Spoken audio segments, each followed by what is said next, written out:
डेरा सच्चा सौदा के जोड़े हैड है बाबा राम रहीम जी, क्योंकि वो कुछ दिनों तो उन्होंने फरलो तो बाहर आए हुए अपने गुड़गांव रह रहे हैं। वो अपने जोड़े उत्थे डेरे के जोड़े फॉलोअर्स है उन्होंने की आदेश देंगे कि किहनूं वोट पाउणी, क्योंकि बीजेपी ने मदद की उन्होंने बाहर आने लई, वरना तो आ ही नहीं सकते सी। जब तक गौरमेंट रिकमेंड ना करे फरलो तो बंदा नहीं बाहर आ सकता। एक कन खड़े कर देंदी है भी राजनीति किवें घुम सकती है रातों रात। दूजी जिहड़ी घटना हुई अमित शाह दी दा जाके दरबार साहब दे विच जथेदार साहब नूं मिलना, मैनूं नहीं पता की चक्कर चलिया कि महीनों के अंदर ही जिहड़े बंदे कातल दी संघा जिन्हां नूं दे रहे सीगे उन्हां नूं जाके सरोपे भेट कीते जा रहे हैं अकाल तख्त ते। वोटां दी खातर इहो ਜਿਹੇ समझौते होणगे तो मैं समझदा जिहड़े आम जिहड़ी जनता है जिहड़ी कहती है कि देश 'ਚ लोकतंत्र जिंदा रहना, उन्हां दा किते किते ना विश्वास घटदा इन्हां विच।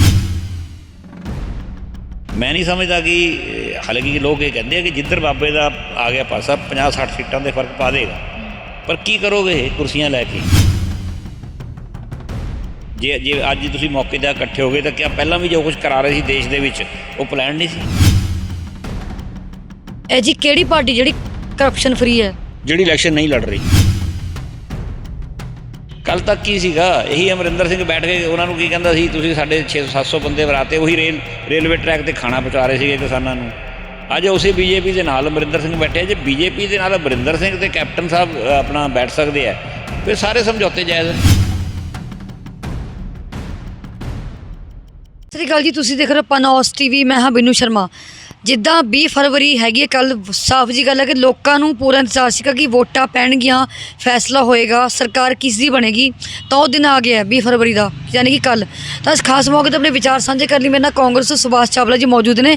ਉਹਨਾਂ ਤੋਂ ਪੁੱਛਦੇ ਹਾਂ ਕਿ ਕਿਸ ਦੀ ਸਰਕਾਰ ਬਣੇਗੀ। ਉਹਨਾਂ ਨੂੰ ਪੂਰਾ ਯਕੀਨ ਹੈ ਕਿ ਕਾਂਗਰਸ ਦੀ ਸਰਕਾਰ ਬਣੇਗੀ। ਲੋਕਾਂ ਦਾ ਨਜ਼ਰੀਆ ਕੀ ਹੈ ਕਾਂਗਰਸ ਪ੍ਰਤੀ, ਅਤੇ ਹੋਰ ਵੀ ਕਈ ਸਾਰੇ ਮੁੱਦੇ ਨੇ। ਰਾਮ ਰਹੀਮ ਦਾ ਮੁੱਦਾ ਹੈ, ਇਹਨਾਂ ਨਾਲ ਖਾਸ ਗੱਲਬਾਤ ਕਰਦੇ, ਇਹਨਾਂ ਦੇ ਵਿਚਾਰ ਜਾਣਦੇ ਆ ਕਿ ਇਸ ਬਾਰੇ ਕੀ ਸੋਚਦੇ ਨੇ। ਤੁਹਾਡਾ ਬਹੁਤ ਬਹੁਤ ਸਵਾਗਤ ਹੈ। ਸ਼ੁਕਰੀਆ ਜੀ।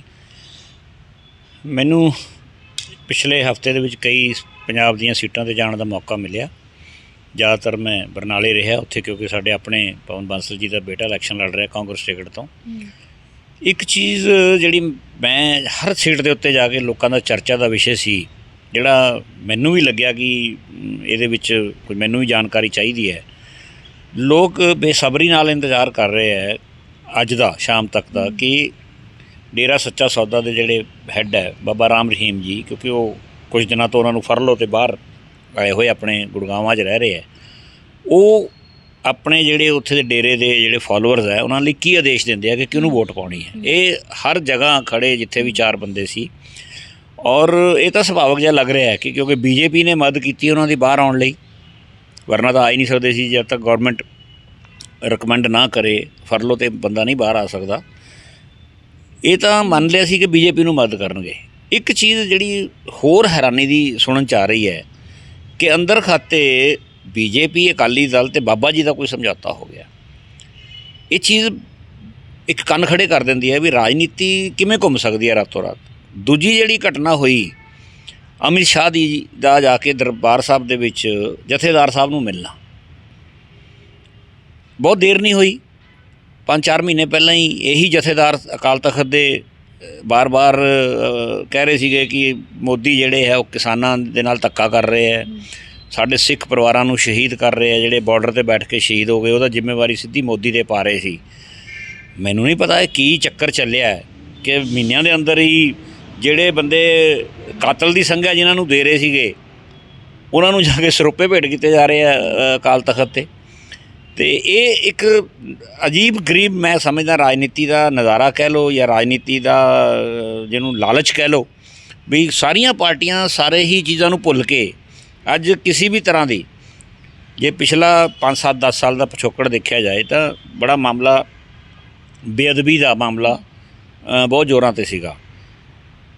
हुण उन्ना मुद्दा नहीं हो रहा भी कारण इक्को ही है कि पहला इस दे उत्ते बाबा राम रहीम दे जिहड़े फॉलोअर ते ਸਿੱਖ ਕਮੇਟੀ ਦੇ ਵਿੱਚ ਇੱਕ ਲੜਾਈ ਦਿਖਾਈ ਜਾ ਰਹੀ ਸੀ ਕਿ ਸ਼ਾਇਦ ਉਹਨਾਂ ਨੇ ਕੀਤਾ ਹੈ, ਕੀਤਾ ਨਹੀਂ ਕੀਤਾ ਮੈਨੂੰ ਨਹੀਂ ਪਤਾ, ਇਹ ਤਾਂ ਅਦਾਲਤਾਂ 'ਚ ਮਾਮਲੇ ਹੈ, ਮੈਂ ਤਾਂ ਪਰਮਾਤਮਾ ਵਾਹਿਗੁਰੂ ਤੇ ਬਾਬਾ ਸਾਰਿਆਂ ਤੋਂ ਡਰ ਕੇ ਗੱਲ ਕਰਦਾ ਕਿ ਲੇਕਿਨ ਅੱਜ ਅਗਰ ਵੋਟਾਂ ਦੀ ਖਾਤਰ ਇਹੋ ਜਿਹੇ ਸਮਝੌਤੇ ਹੋਣਗੇ ਤਾਂ ਮੈਂ ਸਮਝਦਾ ਜਿਹੜੇ ਆਮ ਜਿਹੜੀ ਜਨਤਾ ਹੈ ਜਿਹੜੀ ਕਹਿੰਦੀ ਹੈ ਕਿ ਦੇਸ਼ 'ਚ ਲੋਕਤੰਤਰ ਜਿੰਦਾ ਰਹਿਣਾ, ਉਹਨਾਂ ਦਾ ਕਿਤੇ ਨਾ ਵਿਸ਼ਵਾਸ ਘਟਦਾ ਇਹਨਾਂ ਗੱਲਾਂ ਤੋਂ। ਤੁਸੀਂ ਹਰ ਇਲੈਕਸ਼ਨ ਲੜੋ, ਵੈਸੇ ਤਾਂ ਇਲੈਕਸ਼ਨ ਵਿਕਾਸ ਦੇ ਮੁੱਦਿਆਂ 'ਤੇ ਹੋਣਾ ਚਾਹੀਦਾ ਹੈ, ਪਰ ਮੈਂ ਫਿਰ ਵੀ ਸਮਝਦਾ ਜੇ ਮੁੱਦੇ ਬਣੇ ਪਿਛਲੇ ਦਿਨਾਂ ਦੇ ਵਿੱਚ ਤੇ ਅੱਜ ਕੀ ਵੋਟਾਂ ਦੇ ਲਈ ਤੁਸੀਂ ਸਭ ਕੁਝ ਭੁੱਲ ਜਾਓਗੇ। ਕੱਲ੍ਹ ਤੱਕ ਮੈਨੂੰ ਯਾਦ ਹੈ ਜਦੋਂ ਪਿਛਲੀ ਵਾਰੀ ਉਹਨਾਂ ਦੀ ਡਰੈਸ ਦਾ ਰੌਲਾ ਪਿਆ ਸੀ, ਕਿੱਦਾਂ ਪੰਜਾਬ 'ਚੋਂ ਅਕਾਲ ਤਖ਼ਤ ਤੇ ਸਿੱਖ ਕੌਮ ਤੇ ਹੋਰ ਸਾਰਿਆਂ ਨੇ ਗੁੱਸਾ ਕੀਤਾ।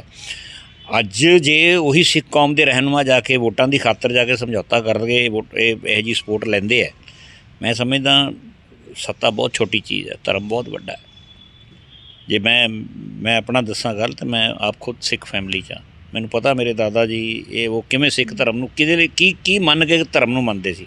ਕੋਈ ਰਾਜਨੀਤੀ ਦਾ ਤਾਲੁਕ ਨਹੀਂ ਇਹਨਾਂ ਚੀਜ਼ਾਂ ਦੇ ਨਾਲ, ਧਰਮ ਇੱਕ ਹੀ ਸੀ। ਧਰਮ ਤਾਂ ਔਰ ਖਾਸ ਕਰ ਸਿੱਖ ਧਰਮ ਤਾਂ ਕੁਰਬਾਨੀਆਂ ਦਾ ਧਰਮ ਹੈ, ਇਹਦੇ ਤਾਂ ਜਜ਼ਬਾ ਹੀ ਕੁਰਬਾਨੀਆਂ ਦਾ ਦਿੱਤਾ ਵੀ ਕੁਰਬਾਨੀ ਦਿਓ, ਅਤੇ ਵੋਟਾਂ ਦੀ ਖਾਤਰ ਤੁਸੀਂ ਕਿਹੋ ਜਿਹੇ ਸਮਝੌਤੇ ਕਰ ਰਹੇ। ਮੈਂ ਨਹੀਂ ਸਮਝਦਾ ਕਿ ਹਾਲਾਂਕਿ ਲੋਕ ਇਹ ਕਹਿੰਦੇ ਆ ਕਿ ਜਿੱਧਰ ਬਾਬੇ ਦਾ ਆ ਗਿਆ ਪਾਸਾ 50-60 ਸੀਟਾਂ ਦੇ ਫਰਕ ਪਾ ਦੇਗਾ, ਪਰ ਕੀ ਕਰੋਗੇ ਕੁਰਸੀਆਂ ਲੈ ਕੇ? ਜਾਂ ਤਾਂ ਫਿਰ ਛੱਡੋ, ਅਸੀਂ ਇਹ ਗੱਲਾਂ ਕਹਿਣੀਆਂ ਛੱਡ ਦਿਓ ਵੀ ਅਸੀਂ ਪੰਥਕ ਪਾਰਟੀਆਂ ਜਾਂ ਅਸੀਂ ਹਿੰਦੂ ਪਾਰਟੀਆਂ ਜਾਂ ਇਹ ਹੈ, ਸਿੱਧਾ ਕਹੋ ਜੀ ਜੋ ਹੈ ਜਿਵੇਂ ਮਰਜ਼ੀ ਹੈ, ਵੋਟ ਚਾਹੀਦੀ ਹੈ, ਚਾਹੇ ਕਾਲਾ ਚੋਰ ਪਾ ਦੇ ਚਾਹੇ ਸਹਾਰਾ ਲੈ ਰਹੀ ਬੀਜੇਪੀ ਰਾਮ ਰਹੀਮ ਦਾ ਕਿਤੇ ਨਾ ਕਿਤੇ। ਦੇਖੋ ਇਸ ਤਰ੍ਹਾਂ ਦੀ ਗੱਲਾਂ ਆ ਰਹੀਆਂ ਇਸ ਮੌਕੇ 'ਤੇ ਛੱਡਣਾ ਕਹਿਣ ਦਾ ਮਤਲਬ ਕਿ ਉਹਨਾਂ ਨੂੰ ਖੁਦ 'ਤੇ ਭਰੋਸਾ ਨਹੀਂ, ਉਹ ਸਪੋਰਟ ਲੈ ਰਹੇ ਨੇ। 6 ਮਹੀਨੇ ਸਾਲ ਪਹਿਲਾਂ ਤਾਂ ਤੁਸੀਂ ਉੱਥੇ ਉਹਨੂੰ ਪੰਚਕੂਲੇ ਦੇ ਵਿੱਚ ਗੋਲੀ ਚੱਲ ਰਹੀਆਂ ਸੀ, ਤੁਸੀਂ ਬਾਬੇ ਰਾਮ ਰਹੀਮ ਨੂੰ ਕਿੱਦਾਂ ਫੜ ਕੇ ਲੈ ਕੇ ਜਾ ਕੇ ਅੰਦਰ ਕੀਤਾ, ਕਿੰਨੇ ਮੁਕੱਦਮੇ ਬਣਾਏ।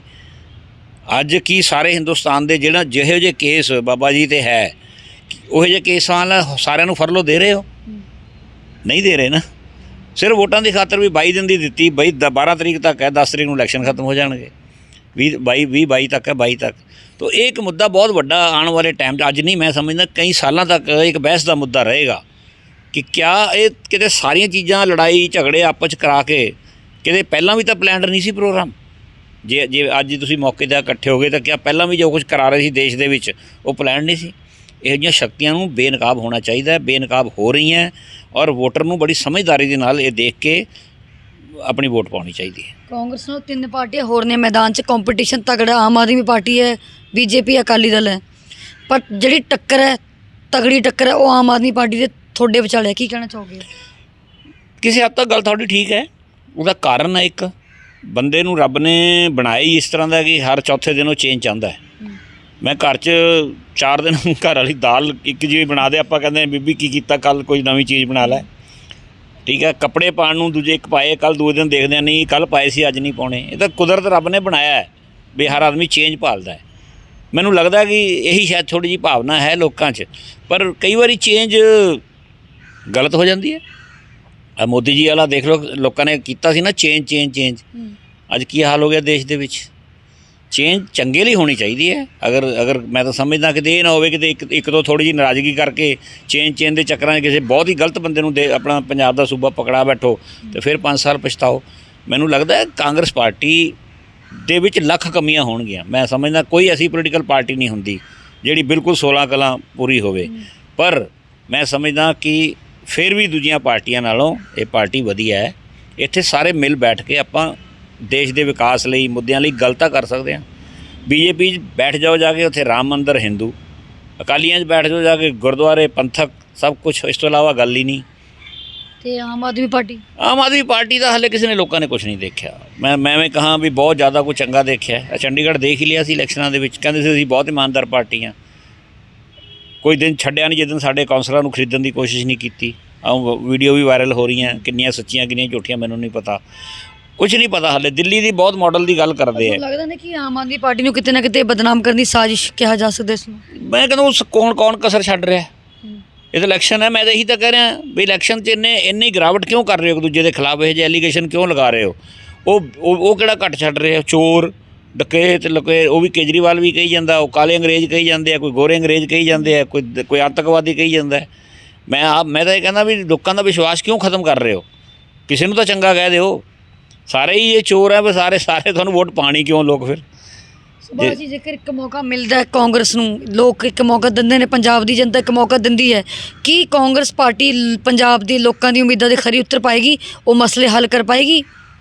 ਦੇਖੋ, ਜਿੱਥੇ ਤੱਕ ਮੈਨੂੰ ਕਈ ਸਾਲਾਂ ਬਾਅਦ ਇਸ ਇਲਾਕੇ ਨੂੰ ਦੇਖਣ ਦਾ ਮਾਲਵੇ ਨੂੰ ਮਿਲਿਆ, ਮੈਂ ਇਹ ਗੱਲ ਕਹਿ ਸਕਦਾ ਕਿ ਹਿੰਦੁਸਤਾਨ ਦੇ ਬੜੇ ਸੂਬਿਆਂ 'ਚ ਮੈਂ ਗਿਆ, ਇਸ ਤੋਂ ਡਿਵੈਲਪਡ ਏਰੀਆ ਮੈਂ ਕਿਤੇ ਨਹੀਂ ਦੇਖਿਆ। ਮੈਂ ਇਹ ਜੇ ਕਹਿ ਦਿਆਂ ਤਾਂ ਕੁਛ ਏਰੀਆ ਤਾਂ ਚੰਡੀਗੜ੍ਹ ਨਾਲੋਂ ਵੀ ਸੋਹਣੇ ਆ। ਉੱਥੇ ਜਾਲ ਵਿਛਿਆ ਪਿਆ ਸੜਕਾਂ ਦਾ, ਘਰ ਮੈਨੂੰ ਨਹੀਂ ਪੂਰੇ ਇਸ ਮਾਲਵੇ ਤੋਂ ਲੈ ਕੇ ਕਿਸੇ ਘਰ ਦੇ ਕਿਸੇ ਪਿੰਡ ਦੇ ਵਿੱਚ ਕੋਈ ਇੱਕ ਵੀ ਕੱਚਾ ਮਕਾਨ ਮਿਲਿਆ ਹੋਵੇ, ਚਾਹੇ ਕੋਈ ਸ਼ਡਿਊਲ ਕਾਸਟ ਹੈ ਜਾਂ ਗਰੀਬ ਆਦਮੀ ਹੈ ਜਾਂ ਕੋਈ ਛੋਟਾ ਦੁਕਾਨਦਾਰ ਹੈ, ਕਿਸੇ ਪਿੰਡ ਦੇ ਵਿੱਚ ਕੱਚਾ ਨਹੀਂ ਹੋਇਆ।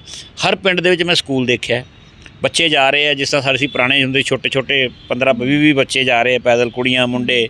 ਉਹ ਆਪਣਾ ਬਚਪਨ ਵੀ ਯਾਦ ਆ ਗਿਆ ਵੀ ਇੱਦਾਂ ਅਸੀਂ ਵੀ ਤੁਰ ਕੇ ਜਾਂਦੇ ਹੁੰਦੇ ਸੀ ਇੱਦਾਂ। ਉਹ ਡਿਵੈਲਪਮੈਂਟ ਦੇ ਮਾਮਲੇ ਦੇ ਵਿੱਚ ਪੰਜਾਬ ਬਹੁਤ ਅੱਗੇ ਨਿਕਲ ਚੁੱਕਾ ਹੈ। ਹਾਂ, ਜਦੋਂ ਡਿਵੈਲਪਮੈਂਟ ਹੁੰਦੀ ਹੈ ਤਾਂ ਹੋਰ ਚੀਜ਼ਾਂ ਵੀ ਵੱਧਦੀਆਂ। ਲੋਕ ਕੇ ਕਹਿੰਦੇ ਸੀਗੇ ਵੀ ਹਸਪਤਾਲ ਸਾਡੇ ਘਰ ਦੇ ਨੇੜੇ ਹੋਣਾ ਚਾਹੀਦਾ। ਸਕੂਲ ਦੀ ਸਿੱਖਿਆ ਜਿਹੜੀ ਹੈ ਉਹ ਬਹੁਤ ਵੱਡਾ ਮੁੱਦਾ ਹੈ ਪੰਜਾਬ ਦੇ ਵਿੱਚ। ਲੋਕ ਕਹਿੰਦੇ ਜੀ ਸਿੱਖਿਆ ਤਾਂ ਬਹੁਤ ਹੈ, ਮਹਿੰਗੀ ਬਹੁਤ ਹੈ। ਪ੍ਰਾਈਵੇਟ ਜਿਹੜੇ ਸਾਨੂੰ ਜਾ ਕੇ ਲੋਕਾਂ ਨੂੰ ਜਾ ਕੇ ਐਡਮਿਸ਼ਨਾਂ ਲੈਣੀ ਪੈਂਦੀਆਂ, ਉਹ ਲੱਖਾਂ ਰੁਪਏ ਦੇਣੇ ਪੈਂਦੇ ਆ। ਫਿਰ ਮਾਂ-ਬਾਪ ਨੂੰ ਦੁੱਖ ਹੁੰਦਾ ਜਦੋਂ ਪੜ੍ਹ ਕੇ ਰੁਜ਼ਗਾਰ ਨਹੀਂ ਮਿਲਦਾ। ਜੇ ਕਿਸੇ ਨੇ ਸਰਕਾਰੀ ਸਕੂਲ 'ਚ ਪੜ੍ਹਿਆ ਹੋਇਆ, ਉਹਦਾ ਘੱਟ ਖਰਚਾ ਲੱਗਾ ਅਤੇ ਨੌਕਰੀ ਨਾ ਮਿਲੇ, ਮਾਂ-ਬਾਪ ਨੂੰ ਤਕਲੀਫ ਘੱਟ ਹੁੰਦੀ ਹੈ। ਜਦੋਂ ਲੱਖਾਂ ਰੁਪਈਆ ਦੇ ਕੇ ਐਡਮਿਸ਼ਨ ਕਰਾ, ਇਹ ਮੁੱਦੇ ਹੈ ਹਾਲੇ। ਜਿਹੜੇ ਮਸਲਿਆਂ ਵਾਲੀ ਗੱਲ ਹੈ, ਮੈਂ ਸਮਝਦਾ ਉਹ ਕਿਸੇ ਨੇ ਕੋਈ SYL ਦੀ ਗੱਲ ਨਹੀਂ ਕੀਤੀ, ਹੁਣ ਕਿਸੇ ਨੇ ਕੋਈ ਰਾਜਧਾਨੀ ਦੀ ਗੱਲ ਨਹੀਂ ਕੀਤੀ, ਕਿਸੇ ਨੇ ਚੰਡੀਗੜ੍ਹ ਪੰਜਾਬ ਦੀ ਕੋਈ ਗੱਲ ਨਹੀਂ ਕੀਤੀ। ਸਭ ਦੇ ਦਿਮਾਗ 'ਚ ਇੱਕੋ ਹੈ, ਔਰ ਇਹ ਚੰਗੀ ਗੱਲ ਹੈ। ਮੈਂ ਸਮਝਦਾ ਅਗਰ ਇਲੈਕਸ਼ਨ ਇਸ ਗੱਲ 'ਤੇ ਹੋ ਰਿਹਾ ਹੈ ਕਿ ਇੱਥੇ ਸਿੱਖਿਆ ਵਧੀਆ ਹੋਣੀ ਚਾਹੀਦੀ ਹੈ, ਇੱਥੇ ਹੈਲਥ ਵਧੀਆ ਹੋਣੀ ਚਾਹੀਦੀ ਹੈ, ਲਾਅ ਐਂਡ ਆਰਡਰ ਦੇ ਬਾਰੇ ਲੋਕ ਖੁਸ਼ ਹੈ। ਇੱਥੇ ਕਹਿੰਦੇ ਹੁਣ ਕੋਈ ਇਹੋ ਜਿਹਾ ਕੋਈ ਨਹੀਂ, ਝਗੜਾ ਨਹੀਂ ਪੰਜਾਬ ਦੇ ਹਿੰਦੂ ਸਿੱਖ ਵਾਲੀ ਗੱਲ ਖਤਮ ਹੋ ਗਈ ਕਿ ਜਿਵੇਂ ਪਹਿਲਾਂ ਨਫ਼ਰਤ ਫੈਲਦੀ ਸੀ। ਤਾਂ ਬਹੁਤ ਵੱਡੇ ਮੁੱਦੇ ਨਹੀਂ ਹੈ, ਪਰ ਬੁਨਿਆਦੀ ਮੁੱਦੇ ਜਿਹੜੇ ਹੈ, ਮੈਨੂੰ ਲੱਗਦਾ ਹੈ ਕਿ ਕਾਂਗਰਸ ਨੇ ਜਿਸ ਤਰ੍ਹਾਂ ਦੇ ਹੁਣ ਵਾਅਦੇ ਕੀਤੇ ਹੈ, ਬਹੁਤ ਚੀਜ਼ਾਂ ਮੈਂ ਸਭ ਤੋਂ ਜ਼ਿਆਦਾ ਜੇ ਇਸ ਮੈਨੀਫੈਸਟੋ ਪੜ੍ਹਿਆ, ਮੈਂ ਤੁਹਾਨੂੰ ਪਹਿਲਾਂ ਦੱਸਿਆ ਮੈਂ ਕਈ ਚੀਜ਼ਾਂ ਨਾਲ ਸਹਿਮਤ ਨਹੀਂ, ਪਰ ਇੱਕ ਚੀਜ਼ ਨਾਲ ਮੈਂ ਬਹੁਤ ਵਧੀਆ ਸਹਿਮਤ। ਜਿਨ੍ਹਾਂ ਨੇ ਕਿਹਾ ਕਿ 5ਵੀਂ ਪੜ੍ਹ ਜਾਏਗੀ ਕੁੜੀ ਤਾਂ 5000, 10ਵੀਂ ਪੜ੍ਹ ਜਾਏਗੀ 10,000, 12ਵੀਂ 'ਚ ਆ ਜਾਏਗੀ ਤਾਂ 20,000 ਨਾਲ ਇੱਕ ਲੈਪਟਾਪ। ਇਹ ਸਭ ਤੋਂ ਵਧੀਆ ਕੰਮ ਹੈ। ਅਗਰ ਕੋਈ ਬੇਟੀ ਬਚਾਓ ਦਾ ਨਾਰਾ ਕੋਈ ਦੇ ਰਿਹਾ ਹੈ, ਮੈਂ ਸਮਝਦਾ ਇਹ ਹੈ। ਇਸ 'ਤੇ ਵੀ ਜਿੱਥੇ 5,000 ਕੀਤਾ, ਮੈਂ ਸਮਝਦਾ ਉੱਥੇ 5,000 ਦੀ ਜਗ੍ਹਾ 20,000 ਦੇਣਾ ਚਾਹੀਦਾ। ਇਹੋ ਜਿਹੇ ਮੁੱਦੇ ਲੈ ਕੇ ਇਲੈਕਸ਼ਨ ਲੜਨਾ ਚਾਹੀਦਾ, ਇਸ 'ਤੇ ਲੋਕਾਂ ਨੂੰ ਵੋਟ ਪਾਉਣੀ ਚਾਹੀਦੀ ਹੈ। ਕਾਫੀ ਸਮੇਂ ਤੋਂ ਕਾਂਗਰਸ ਨਾਲ ਜੁੜੇ ਹੋਏ ਹੋ, ਕੀ ਲੱਗਦਾ ਕਿ ਜਿਹੜੇ ਬਦਲਾਵ ਆਉਣੇ ਚਾਹੀਦੇ ਸੀ ਪਾਰਟੀ 'ਚ ਜਾਂ ਸਮਾਜ 'ਚ ਉਹ ਨਹੀਂ ਆਇਆ? ਕਿਹੜੀ ਕਮੀਆਂ ਨੇ ਜਿਹੜੀਆਂ ਦੂਰ ਕੀਤੀਆਂ ਜਾ ਸਕਦੀਆਂ ਨੇ? ਕਿਹੜੀ ਕਮੀਆਂ ਨੇ ਉਹ? ਬਦਲਾਵ ਨੂੰ ਜੇ ਮੈਂ ਕਹਾਂ ਤਾਂ ਬਦਲਾਵ ਤਾਂ ਗਲਤ ਪਾਸੇ ਜ਼ਿਆਦਾ ਆ ਗਿਆ।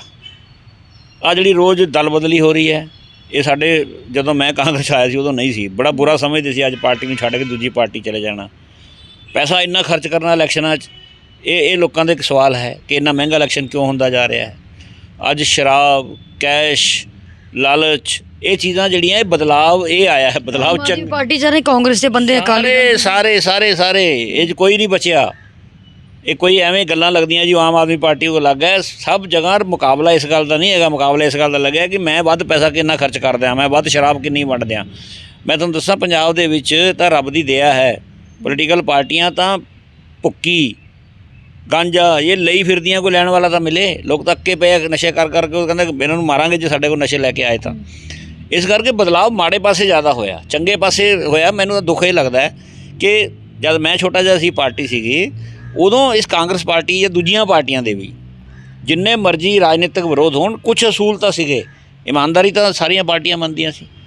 ਹੁਣ ਤਾਂ ਸਭ ਧੱਜੀਆਂ ਉੱਡ ਰਹੀਆਂ। ਪੰਜਾਬ ਹੋਵੇ, ਹਰਿਆਣਾ ਹੋਵੇ, ਹਿੰਦੁਸਤਾਨ ਹੋਵੇ, ਚੰਡੀਗੜ੍ਹ। ਮੁਤਾਬਿਕ ਭ੍ਰਸ਼ਟਾਚਾਰ ਮੁਕਤ ਸ਼ਬਦ ਕਿਹੜੀ ਪਾਰਟੀ ਲਈ ਇਸਤੇਮਾਲ ਕੀਤਾ ਜਾ ਸਕਦਾ? ਕਿਹੜੀ ਪਾਰਟੀ ਡਿਜ਼ਰਵ ਕਰਦੀ ਹੈ ਵਰਡ ਤੁਹਾਡੇ ਮੁਤਾਬਿਕ? ਕਿਉਂਕਿ ਕਰਪਸ਼ਨ ਤਾਂ ਹੈਗੀ ਹੈ, ਪੋਲੀਟਿਕਸ ਕਰਪਸ਼ਨ ਹੈ, ਸਭ ਕੁਛ ਹੈ। ਡਰਟੀ ਪੋਲੀਟਿਕਸ ਵੀ ਕਹਿੰਦੇ ਨੇ ਕਰਪਸ਼ਨ ਨਾਲ ਭਰੀ ਹੋਈ ਹੈ। ਇਹ ਜੀ ਕਿਹੜੀ ਪਾਰਟੀ ਜਿਹੜੀ ਕਰਪਸ਼ਨ ਫਰੀ ਹੈ? ਜਿਹੜੀ ਇਲੈਕਸ਼ਨ ਨਹੀਂ ਲੜ ਰਹੀ, ਓਕੇ, ਉਹ ਪਾਰਟੀ ਭ੍ਰਸ਼ਟਾਚਾਰ ਮੁਕਤ ਹੋ ਸਕਦੀ ਹੈ। ਜਾਂ ਮੈਂ ਆਪਣੇ ਆਪ ਨੂੰ ਕਿੰਨੇ ਕੋਸ਼ਿਸ਼ ਕਰ ਲਾਂ ਕਿ ਮੈਂ ਭ੍ਰਸ਼ਟਾਚਾਰ ਨਹੀਂ ਕਰਨਾ, ਇਸ ਤੋਂ ਇਲਾਵਾ ਕੋਈ ਭ੍ਰਸ਼ਟਾਚਾਰ ਤੋਂ ਮੁਕਤ ਨਹੀਂ ਹੈ। ਯਾਨੀ ਕਿ ਕਾਂਗਰਸ ਕਰਪਸ਼ਨ ਫਰੀ ਪਾਰਟੀ ਹੈਗੀ, ਤੁਸੀਂ ਮੰਨਦੇ ਹੋ? ਮੈਂ ਕਾਂਗਰਸ ਦੇ ਬਾਰੇ ਨਹੀਂ ਗੱਲ ਕਰਦਾ, ਮੈਂ ਸਿਸਟਮ ਦੇ ਬਾਰੇ ਗੱਲ ਕਰ ਰਿਹਾ। ਸਿਸਟਮ ਹੀ ਭ੍ਰਸ਼ਟਾਚਾਰ ਹੋ ਗਿਆ। ਮੈਂ ਕਹਿੰਦਾ ਅੱਜ ਜਦੋਂ ਪੈਮਾਨਾ ਇਹ ਬਣ ਜਾਏ ਕਿ ਉਹਦੀਆਂ ਵੱਧ ਗੱਡੀਆਂ ਚੱਲ ਰਹੀਆਂ, ਉਹਦੇ ਵੱਧ ਝੰਡੇ ਲੱਗੇ ਹੋਏ ਆ, ਉਹਦੇ ਵੱਧ ਵਰਕਰ ਕੰਮ ਕਰ ਰਹੇ ਆ, ਉਹਦੇ ਵੱਧ ਟੈਂਟ ਲੱਗੇ ਹੋਏ ਆ, ਠੀਕ ਹੈ, ਉਹ ਵੱਧ ਖਾਣਾ ਉਹਦਾ ਬਹੁਤ ਵਧੀਆ ਹੈ, ਉਹਦੇ ਜਾਓ ਜੀ ਲੰਗਰ ਬੜਾ ਵਧੀਆ ਹੈ ਜੀ, ਉਹ ਬੜੇ ਪੀਣ ਪੂਣ ਨੂੰ ਬੜੀ ਵਧੀਆ ਸ਼ਰਾਬ ਦੇ ਰਿਹਾ, ਫਿਰ ਭ੍ਰਸ਼ਟਾਚਾਰ ਮੁਕਤ ਕਿੱਥੇ ਹੋ? ਜਦ ਆਪਾਂ ਖੁਦ ਹੀ ਇਸ ਪਾਸੇ ਨਹੀਂ ਸੋਚਦੇ ਵੀ ਇਹ ਜਦ ਇੰਨੇ ਖਰਚ ਕਰਕੇ ਇਲੈਕਸ਼ਨ ਲੜ ਰਿਹਾ ਹੈ ਤਾਂ ਫਿਰ ਇਹ ਕਿੱਥੋਂ ਕਮਾਊਗਾ? ਤੁਸੀਂ ਮੈਨੂੰ ਚੰਦਾ ਦਿਓ ਤਾਂ ਵੀ ਮੈਨੂੰ ਤੁਹਾਨੂੰ ਵਿਆਜ ਸਮੇਤ ਮੋੜਨਾ ਹੈ। ਤੁਸੀਂ ਕੱਲ੍ਹ ਨੂੰ ਮੇਰੇ ਕੋਲ ਕੰਮ ਲੈ ਕੇ ਆਓਗੇ, ਕਹੋਗੇ ਜੀ ਮੈਂ ਤਾਂ ਦਿੱਤਾ ਸੀ, ਮੈਂ ਜੇਬ 'ਚੋਂ ਲਾਊਂਗਾ, ਉਹਨੂੰ ਮਲਟੀਪਲਾਈ ਕਰੂੰਗਾ। ਸਿਸਟਮ ਬਦਲਣ ਦੀ ਲੋੜ ਹੈ, ਕੁਝ ਗੱਲਾਂ ਦੇ ਵਿੱਚ ਲੋੜ ਹੈਗੀ। ਉਹਦੇ 'ਚ ਮੈਂ ਪਾਰਟੀ ਤੋਂ ਨਹੀਂ ਗੱਲ ਕਰਦਾ, ਕਾਂਗਰਸ ਹੋਵੇ ਜਾਂ ਬੀਜੇਪੀ ਹੋਵੇ ਜਾਂ ਅਕਾਲੀ ਦਲ ਹੋਵੇ ਜਾਂ ਯੂਪੀ ਦੀਆਂ ਪਾਰਟੀਆਂ ਹੋਣ, ਸਮਾਜਵਾਦੀ ਪਾਰਟੀ ਕੋਈ ਹੋਵੇ। ਜਦ ਸਿਸਟਮ ਦੇ ਵਿੱਚ ਇੱਕ ਰੇਸ ਲੱਗੀ ਹੋਈ ਹੈ ਜਿੱਤਣ ਦੇ ਲਈ, ਜੇ ਮੈਂ ਨਹੀਂ ਕਰੂੰਗਾ ਦੂਜੀ ਪਾਰਟੀ ਕਰੇਗੀ, ਮੈਂ ਹਾਰ ਜਾਊਂਗਾ। ਜਾਂ ਤਾਂ ਇਹ ਕਹੋ ਵੀ ਮੈਂ ਇਮਾਨਦਾਰੀ ਨਾਲ ਇਲੈਕਸ਼ਨ ਲੜੂੰਗਾ, ਮੈਨੂੰ ਲੋਕ ਜਿਤਾ ਦੇਣਗੇ, ਜਿਤਾ ਦੋਗੇ? ਕੋਈ ਨਹੀਂ ਜਿਤਾਉਂਦਾ। ਉਹ ਕਹਿੰਦਾ ਯਾਰ ਉਹਦੇ ਤੱਕ ਝੰਡੇ ਹੀ ਨਹੀਂ ਹੈਗੇ, ਉਹਦੀ ਤਾਂ ਗੱਡੀਆਂ ਹੀ ਨਹੀਂ ਘੁੰਮ ਰਹੀਆਂ। ਕਹਿੰਦੇ ਨੇ ਕਿ ਸਾਡੇ ਕੋਲੇ ਪੈਸਾ ਨਹੀਂ, ਜਨਤਾ ਨੂੰ ਦਿਖਾਉਂਦੇ ਕਿ ਸਾਡੇ ਕੋਲੇ ਪੈਸਾ ਨਹੀਂ ਹੈ, ਪਰ ਖੁਦ ਜਿਹੜਾ ਇੰਨਾ ਪੈਸਾ ਰੱਖਿਆ ਹੋਇਆ, ਜਿਹੜੀਆਂ ਰੇਡਾਂ ਪੈਂਦੀਆਂ ਨੇ, ਉਹ ਪੈਸਾ ਕਿੱਥੇ ਹੈ? ਉਹੀ ਪੈਸਾ ਲੋਕਾਂ ਦੀ ਸਮੱਸਿਆਵਾਂ 'ਤੇ ਲਾਉਣ, ਪਰ ਉਹ ਨਹੀਂ ਲਾਉਂਦੇ। ਕੀ ਕਾਰਨ ਹੋ ਸਕਦਾ ਤੁਹਾਡੇ ਮੁਤਾਬਿਕ? ਜਨਤਾ ਬੇਵਕੂਫ ਨਹੀਂ, ਜਨਤਾ ਚੁੱਪ ਰਹਿੰਦੀ ਹੈ। ਜਨਤਾ ਦੇ ਕੋਲ ਕੋਈ ਬਦਲ ਨਹੀਂ ਇਹਨਾਂ ਚੀਜ਼ਾਂ ਦਾ। ਜਨਤਾ ਦੇ ਕੋਲ ਸਿਸਟਮ ਬਦਲੇਗਾ ਤਾਂ ਜਨਤਾ ਗੱਲ ਕਰੇਗੀ। ਜਾਂ ਜਨਤਾ ਨੂੰ ਮੈਂ ਕਹਿੰਦਾ ਜੇ 10 ਬੰਦੇ ਇਲੈਕਸ਼ਨ ਲੜ ਰਹੇ ਹੈ, 10 ਦਾ ਹੀ ਤਰੀਕਾ ਇੱਕ ਹੈ, ਤਾਂ ਜਨਤਾ ਕੋਲ ਤਾਂ ਜੇ ਆਪਸ਼ਨ ਸਿਰਫ ਇਹ ਹੈ ਕਿ ਘੱਟ ਮਾੜਾ ਚੁਣਨਾ ਹੈ, ਵਧੀਆ ਨਹੀਂ ਚੁਣਨਾ, ਘੱਟ ਮਾੜਾ ਚੁਣਨਾ ਹੈ। ਜਦ ਹੈ ਹੀ ਨਹੀਂ ਕੋਈ ਚੰਗਾ ਤਾਂ ਫਿਰ ਜਿਹੜਾ ਘੱਟ ਮਾੜਾ ਉਹਨੂੰ ਚੁਣ ਲੈਂਦੇ ਆ। ਅਕਾਲੀ ਬਸਪਾ ਨੇ ਗੱਠਜੋੜ ਕੀਤਾ, ਉਹਦੇ ਪਿੱਛੇ ਵੀ ਕੋਈ ਏਜੰਡਾ ਹੋ ਸਕਦਾ ਹੈ। ਤੁਸੀਂ ਵੀ ਕਰ ਸਕਦੇ ਜੀ, ਜੇਕਰ ਤੁਹਾਨੂੰ ਕਿਸੇ ਨੇ ਗੱਠਜੋੜ ਕਰਨ ਦਾ ਮੌਕਾ ਮਿਲਦਾ, ਤੁਸੀਂ ਕਿਹਦੇ ਨਾਲ ਕਰਦੇ? ਆਮ ਆਦਮੀ ਪਾਰਟੀ ਤੋਂ ਇਲਾਵਾ ਜਾਤ ਪਾਤ ਦੀ ਰਾਜਨੀਤੀ ਜਿਹੜੀ ਹੁੰਦੀ ਹੈ ਨਾ, ਇਹੀ ਗੱਠਜੋੜ ਕਰਾਉਂਦੀ ਹੈ। ਗੱਠਜੋੜ ਪਿੱਛੇ ਪਾਰਟੀ ਦਾ ਆਈਡੀਓਲੋਜੀ ਨਹੀਂ ਹੈ। ਇਹ ਮੰਨਿਆ ਜਾਂਦਾ ਕਿ ਉਹ ਸਿੱਖ ਪੰਥਕ ਪਾਰਟੀ ਹੈ, ਉਹ ਮੰਨਿਆ ਜਾਂਦਾ ਉਹ SC ਦੀ ਪਾਰਟੀ ਹੈ। ਦੋਨਾਂ ਜਾਤਾਂ ਨੂੰ ਇਕੱਠੇ ਕਰਕੇ ਲੈ ਕੇ ਇਲੈਕਸ਼ਨ ਜਿੱਤਣ ਦਾ ਮਾਮਲਾ ਹੈ। ਸਿਧਾਂਤਾਂ ਦੇ ਉੱਤੇ ਕੋਈ ਗੱਠਜੋੜ ਨਹੀਂ ਹੁੰਦਾ। ਕਿਸੇ ਪਾਰਟੀ ਨੇ ਦੱਸੋ ਮੈਨੂੰ ਕਿਸੇ ਨੇ ਸਿਧਾਂਤਾਂ 'ਤੇ ਕੀਤਾ ਹੋਵੇ? ਕਦੇ ਮੰਨ ਸਕਦੇ ਸੀ ਤੁਸੀਂ ਕਿ ਕੈਪਟਨ ਅਮਰਿੰਦਰ ਸਿੰਘ ਤੇ BJP ਇਕੱਠੇ ਹੋ ਜਾਣਗੇ? ਕੱਲ੍ਹ ਤੱਕ ਕੀ ਸੀਗਾ? ਇਹੀ ਅਮਰਿੰਦਰ ਸਿੰਘ ਬੈਠ ਕੇ ਉਹਨਾਂ ਨੂੰ ਕੀ ਕਹਿੰਦਾ ਸੀ, ਤੁਸੀਂ ਸਾਡੇ 600-700 ਬੰਦੇ ਵਰਾਤੇ, ਉਹੀ ਰੇਲਵੇ ਟਰੈਕ 'ਤੇ ਖਾਣਾ ਪਹੁੰਚਾ ਰਹੇ ਸੀਗੇ ਕਿਸਾਨਾਂ ਨੂੰ। ਅੱਜ ਉਸੇ BJP ਦੇ ਨਾਲ ਅਮਰਿੰਦਰ ਸਿੰਘ ਬੈਠੇ। ਜੇ BJP ਦੇ ਨਾਲ ਅਮਰਿੰਦਰ ਸਿੰਘ ਤੇ ਕੈਪਟਨ ਸਾਹਿਬ ਆਪਣਾ ਬੈਠ ਸਕਦੇ ਆ, ਫਿਰ ਸਾਰੇ ਸਮਝੌਤੇ ਜਾਇਜ਼ ਹੈ। ਓਕੇ। ਅਤੇ ਜੇਕਰ ਹੁਣ ਗੱਲ ਕਰੀਏ ਆਪਾਂ ਦੀਪ ਸਿੱਧੂ ਐਕਟਰ, ਜਿਹੜੇ ਹੁਣ ਉਹਨਾਂ ਦੀ ਮੌਤ ਹੋ ਚੁੱਕੀ 2 ਦਿਨ ਪਹਿਲਾਂ, ਉਹਨੂੰ ਕਿਸ ਨਜ਼ਰੀਏ ਨਾਲ ਦੇਖਦੇ ਹੋ? ਕਿ ਇਹ ਇੱਕ ਪੋਲੀਟੀਕਲ ਇਹਨੂੰ ਜੋੜਿਆ ਜਾ ਸਕਦਾ, ਪੋਲੀਟੀਕਲ ਏਜੰਡੇ ਨਾਲ ਜੋੜਿਆ ਜਾ ਸਕਦਾ, ਪਲੱਸ ਰਾਘਵ ਚੱਡਾ ਅੱਜ ਮਨਸਾ ਦੇ ਵੀ ਹੋ ਗਏ ਨੇ, ਇਹਨੂੰ ਵੀ ਪੋਲੀਟੀਕਲ ਏਜੰਡਾ ਕਿਹਾ ਜਾ ਸਕਦਾ? ਦੋਨੋਂ ਡਿਫਰੈਂਟ ਨੇ। ਜਦੋਂ ਵੀ ਅਸੀਂ ਇਲੈਕਸ਼ਨ ਦੇ ਟਾਈਮ ਮੰਦਿਰ ਗੁਰਦੁਆਰੇ ਜਾਵਾਂਗੇ, ਆਪਣੇ ਇੱਕ ਮਨ ਨੂੰ ਝੂਠੀ ਤਸੱਲੀ ਦੇਣ ਵਾਲੀ ਗੱਲ ਹੈ, ਉਹਦਾ ਕੋਈ ਫਾਇਦਾ ਨਹੀਂ ਹੁੰਦਾ।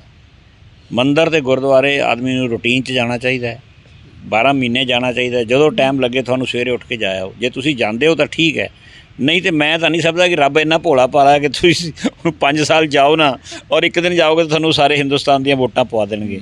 ਮਨ ਦੀ ਤਸੱਲੀ ਹੈ, ਕਰੀ ਜਾਓ। ਅਸੀਂ ਮੈਂ ਵੀ ਕਰਦਾ, ਹੋਰ ਵੀ ਕਰਦੇ ਆ, ਲੇਕਿਨ ਪਰਮਾਤਮਾ ਇੰਨਾ ਭੋਲਾ ਨਹੀਂ। ਪਰਮਾਤਮਾ ਸਾਡਾ ਪਾਸਟ ਜ਼ਰੂਰ ਦੇਖਦਾ ਕਿ ਇਹ ਕਿੰਨਾ ਕੁ ਹੈ। ਔਰ ਮੈਂ ਦੂਜੇ ਗੱਲ ਕਹਿੰਦਾ, ਜਦ ਸਾਨੂੰ ਸਾਰੇ ਧਰਮ ਇਹੀ ਸਿਖਾਉਂਦੇ ਹੈ। ਤੁਸੀਂ ਸਾਈਂ ਬਾਬਾ ਦੇ ਕਿਤਾਬ ਜਾ ਕੇ ਆਏ, ਮੈਨੂੰ ਪਤਾ ਲੱਗਾ, ਤੁਸੀਂ ਉਹਦੀ ਪਹਿਲੀ ਕਿਤਾਬ ਦਾ ਪਹਿਲਾ ਪੰਨਾ ਪੜ੍ਹੋ ਕੀ ਹੈ। ਉਹਨੇ ਲਿਖਿਆ, ਗਰੀਬ ਕੋ ਰੋਟੀ ਦੇ ਦਿਓ ਮੇਰੇ ਤੱਕ ਪਹੁੰਚ ਜਾਏਗੀ।